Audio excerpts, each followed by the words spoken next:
Welcome back to 59 Minutes. Levi Cornes is my name. We're here with Eunice Mwende Mutiso. She has a very interesting story.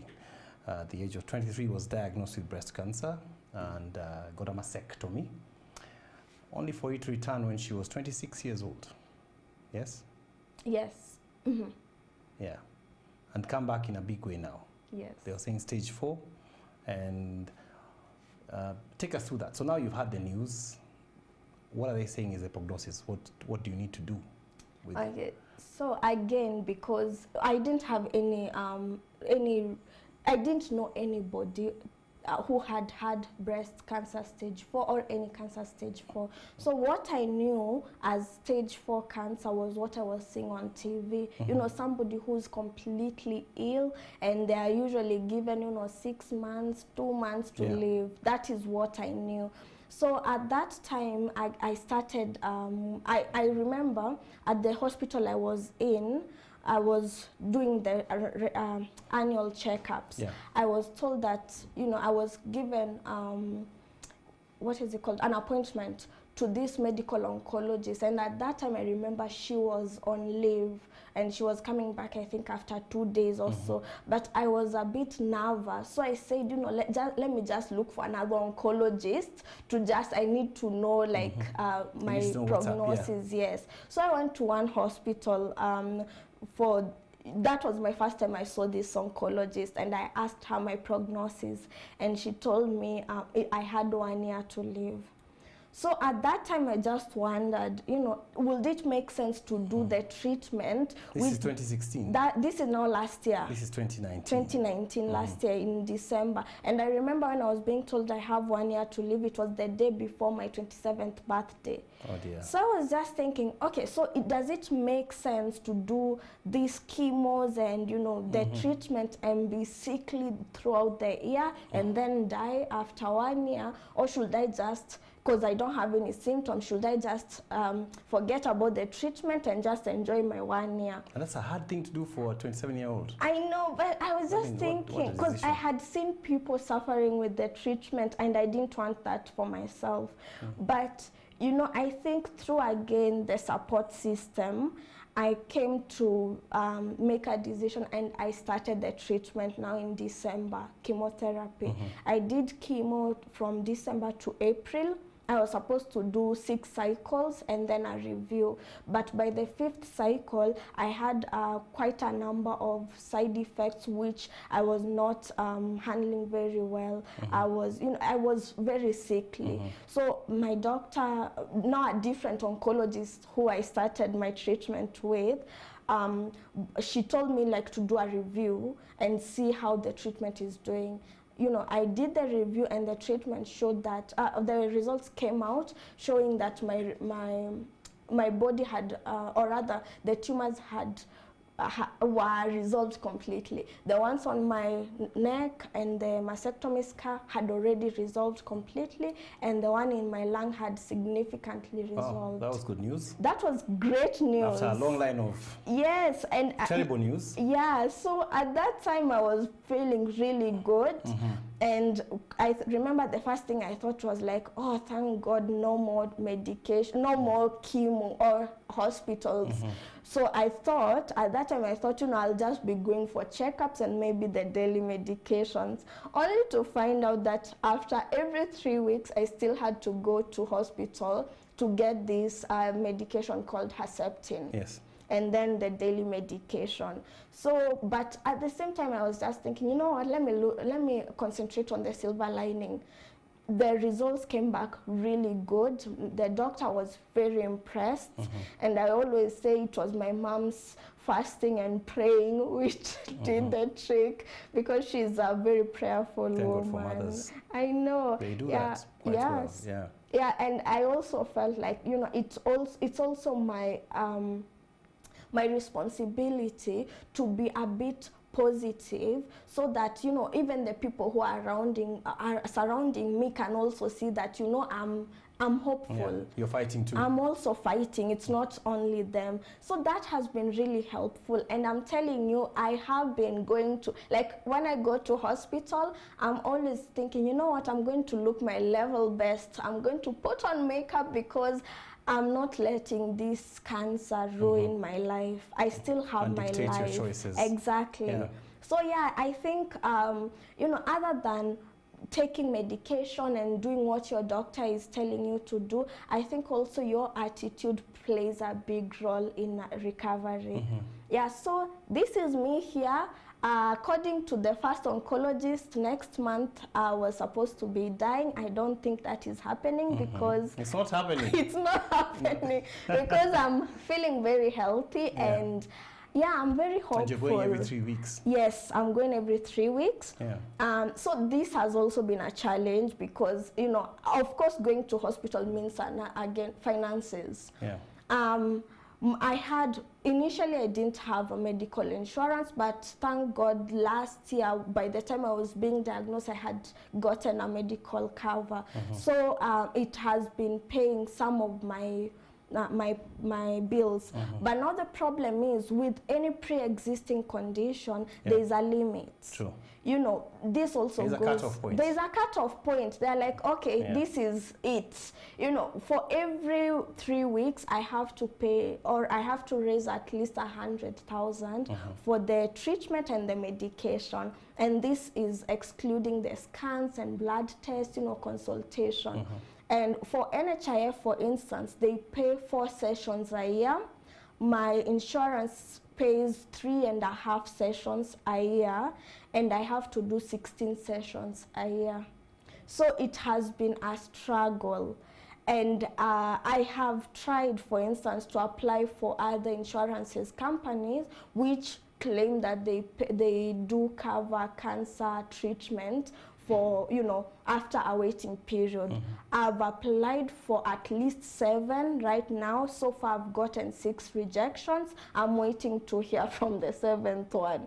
So that, you know, it's also a bit frustrating knowing that you're doing the level best to get better, but you feel like there's some hurdles. Yeah, and you feel like, you know, maybe let's say the government and the insurance companies are also letting you down a bit, because at the moment I have to rely on, you know, family and well-wishers to pay for my cycles. Because basically my insurance and my NHIF have already depleted, and till next year, NHIF, it's still next year, July. I still have to go to hospital every 3 weeks. So that is a really tough journey. It is a tough journey. Yes, it is. But yeah, I think other than that, I have been feeling, I feel good, I feel healthy, and I thank God. Thank God. It's not lost to anyone that you have a really bubbly personality. Thank you. And it's amazing that it has not been dented with what you have gone through. What has kept you going? Okay, I have to say it's not every day I'm bubbly. There are those days where I feel, you know, I feel like the weight on my shoulders. But I think the trick is to also allow yourself to just feel. You know, it's okay sometimes to feel very low, and it's okay not to be okay. Yes, exactly. It's okay not to be okay every time. To just feel like, you know what? Today I'm not feeling so well. So that has been I think, the trick. I have been allowing myself to feel, and I've also been allowing myself to enjoy life. I've also been, you know, trying to live every day at a time, not to think about the future. I'm not thinking about, you know, 20 years from now or 2 years from now. I'm just living a day at a time, because I'm thinking, you know, today I'm here. No one is guaranteed about tomorrow. No one knows what tomorrow holds for us. So for today, since I'm here and I feel healthy, I'm going to enjoy this day. And you said what that lady mentioned to you about your boyfriend sticking. He's been around all through. Yes, he has been. I mean, this guy. I know, he has been. We've been dating for almost 9 years now. So even before the diagnosis, he has been there. Yeah. Good man. He is. Yeah. Yeah. Good man. I really wish you the best. Thank you. You know, I'm just thinking, when they give people a diagnosis of that you have cancer, and you talk about the mental stress and the fact that you got depressed at some point even after do you feel, because one of the things I keep advocating for personally is I really hope we can get to a point where we can do for cancer what we do for HIV and have a counselor walk with someone. Do you think that's a good thing? Yes, definitely. Because I think, you see, like after the first diagnosis, I had not gone to any, I was not counseled. I didn't go to any psychologist or counselor at all. And I think this is why it hit me that bad a year later. So I feel like since this, it's not only, cancer does not only affect your body, but also your mental state. It's not an easy diagnosis to get. So I think you need as much help as possible. And this also includes, seeing a counselor or a psychologist. And at times, it also might mean that you will need some help with, you might need medication to help you through that, antidepressants or something. And I think the thing is the stigma behind, going to see a psychologist. In Africa or maybe in Kenya, we haven't embraced that a lot. We always think that, going to see a psychologist is not something necessary, but I feel it's that for guys who have gone cuckoo. Exactly. But I think you need somebody who's not biased, who can actually listen to you and maybe guide you through these challenges. So yeah, and that is one of the reasons I actually started studying psychology and counseling, because I really do think that we need more psychologists and counselors out there. Yeah. It's important as a spiritual base. It is. Wow, Mwende. Such a roller coaster journey. Did you ever, there are people who live in morbid fear or even testing. They have lumps, they won't go. They have, I had a cousin who did not go for, she had a lump in her breast for so long, and by the time she went, it was too late. Yeah. But there are people who live in that fear. They think, if I test tumor, what do you say to such people? I would say that knowledge is power. You'd rather know what's happening in your body, so that the earlier the better.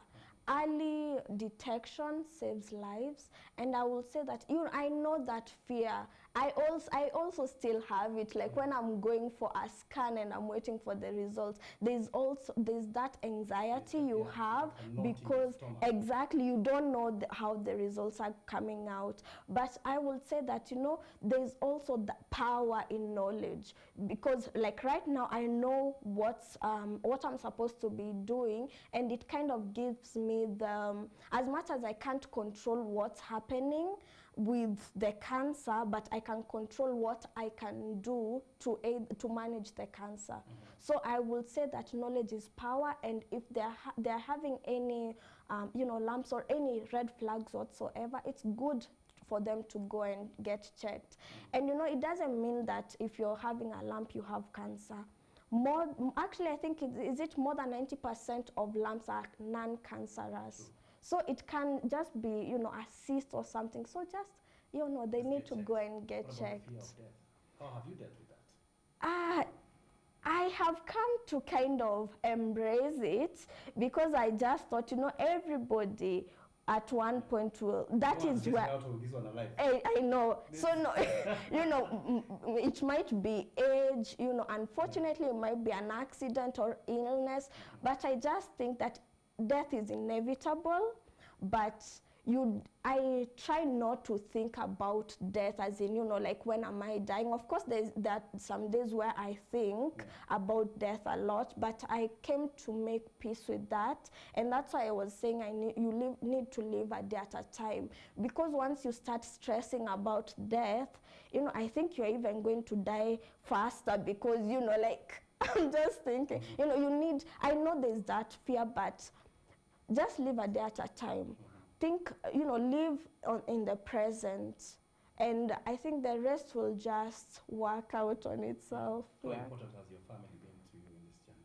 Oh, very important, because my one of the things I'm very, very grateful for is a great support system. Not only my family, but also my friends and my colleagues. I've had like, I have a huge support system. So I know like anytime I need to talk to somebody, I can actually talk to somebody. There are those who I talk to about, you know, I'll start lamenting about, you know, this cancer, and then after that we will start laughing. There are those who, you know, I'll call and ask them, you know, which movie are you watching, so that I can also watch. So that has played a big role. It also helps you to share the burden with others.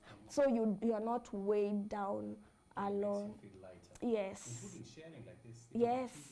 Yes, this has also been very helpful. The first diagnosis, I wasn't sharing so much because I was afraid. I had stigma. I didn't want people to know, for instance, I had a mastectomy, because, you know, I just didn't want, there's that stigma of people will tell you that, you know, kwani you don't eat a balanced diet, you don't exercise, you know, there's that blame. Yeah, like it's people are blaming you and you also start blaming yourself. So yeah, I'll just say that, you know, after this second diagnosis, I felt like it's important for me to share my story. Maybe there's somebody out there who's going through what I'm going through, and, you know, when I'm sharing my story, they might be, you know, motivated or inspired. And I also use this to heal, because sharing, you know, once you share your story, it's a process of healing. Yeah. So yeah, that's why I started sharing my story. And like around 2-3 months ago, I even decided, you know, to start a YouTube channel to just kind of share my story and my experience throughout. Not only the bad, which we usually see, but also the good. So there's some of that in there too. Yeah, isn't it? You know, there are also good times. There are those times when, you know, I'm at the hospital, yes, I'm getting medication, but I'm there with my sister cracking up and having fun, you know, so there are also the good times other than the bad times. So yeah, I started this YouTube channel, it's Mwende Mutiso, and through that platform I decided to also raise breast cancer awareness, because we have this tendency of thinking that breast cancer is for the old women only. Yeah. But I'm also, you know, I'm also here to speak about it in October. Exactly, exactly. So it's. This is November.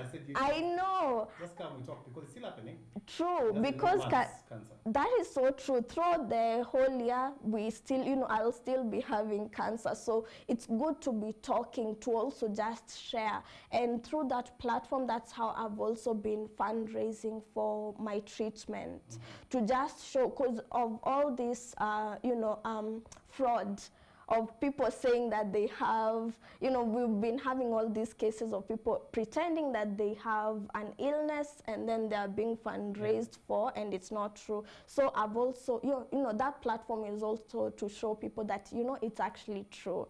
Yeah, and to raise awareness first and foremost. What do you want to do? And what do you see the future like for yourself? First, okay, so for instance, next year, I'm really looking forward to climb Mount Kenya through this brilliant organization called Kilele Challenge. It was founded by a woman called Benda. Yeah. So I'm looking. I know. So I'm just thinking. I went to Longhorns the other day. I almost died. I hear you. Yeah. So I'm looking forward to that. That is one of my goals, to climb Mount Kenya. I've never climbed a mountain, but I'm looking forward, and that will be. My goal specifically is to say that, you know what, even if a doctor has told you have 1 year to live, it doesn't mean you should stop living, and they don't have the last say. So that is one of the things, exactly. And yeah, I'm seeing myself getting my degree. At the moment, I stopped going to university because I kind of had to choose treatment or uni because of the finance constraints. But yeah, in future, I'm seeing myself graduating, being a psychologist, you know, having a family, And yeah, I'm seeing a brighter future, and I'm hoping for a brighter one. You will have it. Thank you. I tell you, you will have it. Thank you. If somebody wants to reach you and feels they can, chip into your medical, where do they get you? Okay, so on my YouTube channel, Mwende Mutiso, there I have all the details there. I also have a pay bill number, which is 8013-541, 801341, and yeah, it's 8013-541. 8013-541. Yes. Yes. Yeah. See, no, so, I know it's more than you. I know. I'm even trying to write it down so that I don't get confused. Yeah. So yes. Yeah. So that is my pay bill number, and you can also support me by just subscribing to the YouTube channel, or even saying my account name is for the pay bill. It's Eunice Mwende Medical Bill. Or medical fund. Yeah. So yeah, you can also support me by just saying a prayer. Yeah. That is very important. For climbing the mountain. Yes, that too. I'm looking forward. I look forward. Oh, thank you. Doing that and seeing how it goes. Yeah, I'm so looking forward to that. Thank you for sharing your story with us. Thank you for having me. I have had a blast. Yeah. Mwende Mutiso, 27 years old, 2 mastectomies, and going strong, dealing with breast cancer, with a right attitude and a bubbly personality. Her pay bill number is 13541. Yeah. 8013-541. If you want to help her, please do. Even if you don't have something, pray for her. That's Inspiration Thursday today. Leia's coming up with the law soon. Do you have a good morning?